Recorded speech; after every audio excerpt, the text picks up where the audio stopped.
Have you ever heard of someone who changed the world, not with weapons or power, but with words and love?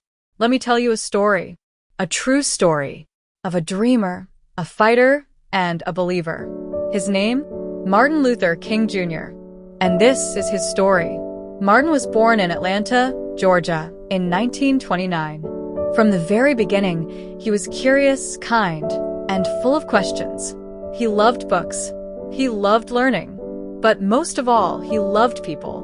But growing up, Martin saw things that made his heart heavy. You see, in those days in the American South, black and white people weren't treated the same.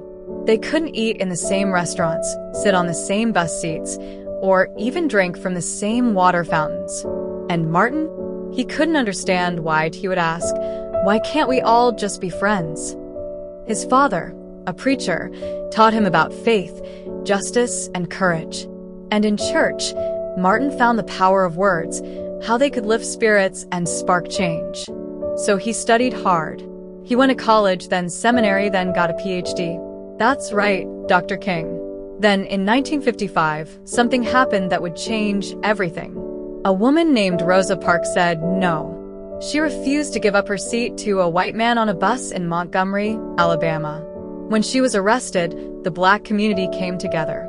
And guess who they chose to lead the movement? Yep, Martin. He was young, just 26, but full of passion and courage. Dr. King led the Montgomery bus boycott. For 381 days, people walked instead of riding the bus.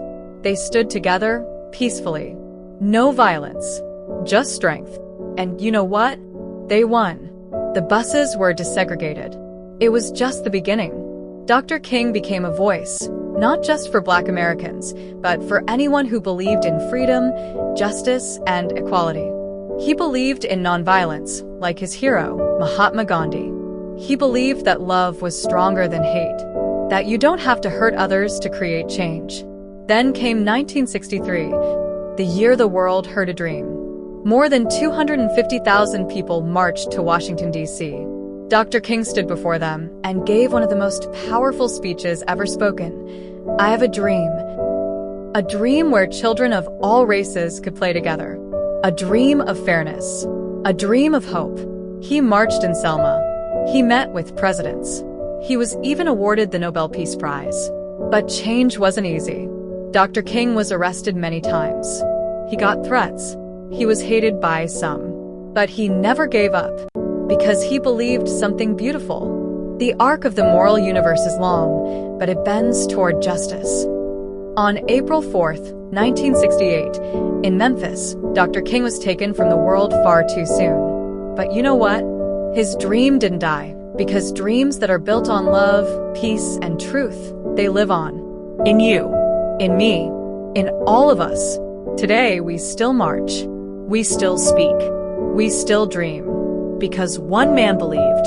And now, it's up to us to keep dreaming, keep loving, and keep making the world a better place. So, ask yourself, what's your dream? Thank you, Dr. King. Your dream lives on. If you enjoyed this story, give it a like and share it with someone who believes in dreams.